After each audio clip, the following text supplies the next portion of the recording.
Mahal. Naalala mo pa ba ang unang araw na nagtagpo ang mga mata natin? Ang unang ngiting ibinigay mo sa akin. Simple pero sapat para baguhin ang takbo ng mundo ko. Lumapit ka noon at sinabi mong ako raw ang babaeng matagal mo nang pinapangarap. Sa sandaling iyon may kung anong kumurot sa puso ko na para bang may lihim na pangakong nabuo sa pagitan natin. Naaalala ko ang unang tawag mo sa bahay, ang unang paglabas natin na puno ng kaba at kilig.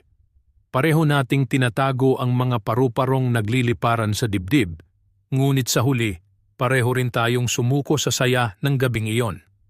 Sa paraan ng paghawak natin sa kamay ng isa't isa, sa mga kwentuhang may kasamang halakhak, doon ko naramdaman kung gaano kasarap makatagpo ng tunay na pag-ibig.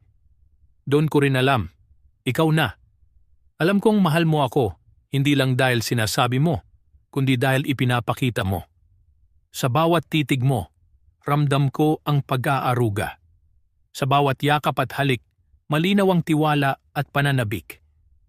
Kapag wala ka sa tabi ko, alam kong namimiss mo ako. At kapag nakatingin ka sa akin, sapat na ang mga mata mo para ipaalam ang lahat ng hindi na kailangang banggitin.